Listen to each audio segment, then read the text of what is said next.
Hey, what's going on, guys? It's Brian Fonseca, Cheikh and Jai here with Scarlet Nation.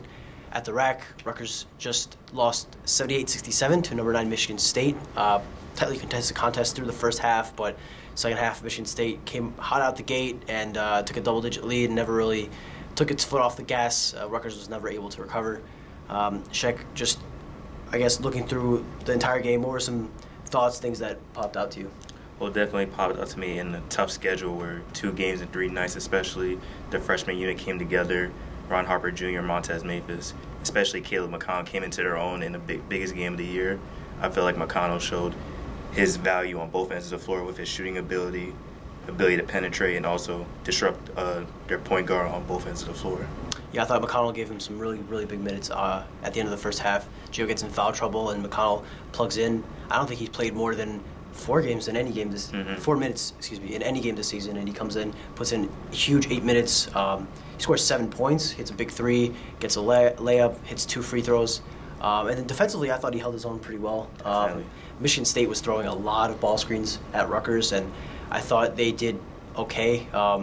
Defensively, it was really tough to guard Michigan State's 3-headed monster. You know, Joshua Langford, Cassius Winston, Nick Ward, they hit you from so many different angles. Nick Ward especially, I thought, played really well. He led all scorers with 20 points, and Shaq Dorson had a lot of trouble guarding him. And I think you mentioned, the way they rotated around him was interesting.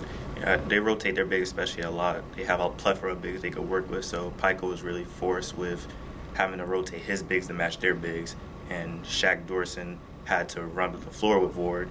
And when the second half started, I feel as though the team just lost track of the transition, and then Ward got open in transition. Winston fed the ball immediately and got easy buckets. Totally agreed. I thought the first half, I spoke about this with Eugene O'Marie. I thought the first half they played very good transition defense, and that kind of carried over from Miami, where I thought their transition defense was really good. But again, like you mentioned, 2 games in 3 days against quality competition.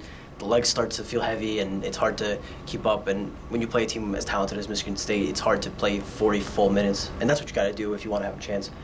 They even got a little run in the second half, but they weren't able to really, and the fans, I guess we can mention the fans too. The environment was phenomenal. I thought that was the best crowd, I think, of the Pico era. Definitely was.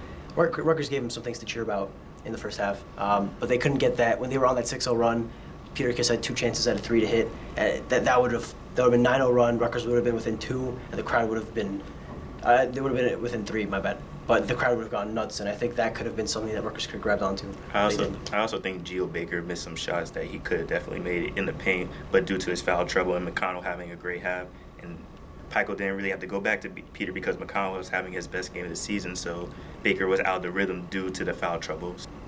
Pico especially has another guard to work with now, and Baker hopefully does not get into foul trouble next game. For sure, and I think that what McConnell did gives them a bit of assurance that if Baker gets in foul trouble, if his legs are heavy, they do have someone to run the point behind him. Because I think the first 6 games of the season, he didn't really show that he was capable of doing that. And just having that assurance means that you don't have to run Gio Baker to the ground playing 35 minutes every night.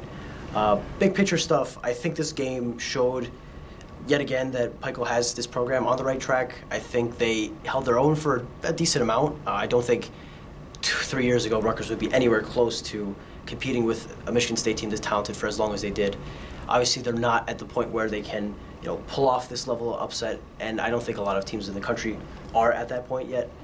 But it does show that Rutgers, when the next 3 weeks are over and they head into the meat of their Big Ten schedule, that they can pull off some wins. Tom Izzo said as much. They can pull off some wins here on the road, and this team is, I think, in my opinion, better than I expected it to be at the start of the season. Same. Well, especially with Rutgers, with the fans should expect, with the freshman class going to be up and down, with the inexperience coming into Big Ten play, but they're talented. This is the talented recruiting class that Rutgers has seen since the Miles Mack, Kadeem Jack eras. So there's definitely a lot to work with compared to previous years. Sure, and I think that there's a lot to look forward to as far as what this team can do in Big Ten play. No one is saying they're going to win the Big Ten. I think Michigan State is obviously the front runner to win this conference, but Rutgers will have a chance to surprise some people, make some noise, and obviously they go to Wisconsin on Monday to finish off 3 games in 6 days, a tough stretch, but the schedule eases up a bit from there, and it'll give them time to reflect on how they did in this 3-game stretch. I guess until then, I'm Brian Fonseca. This is Cheikh and Jai for Scarlet Nation. We'll see you guys soon.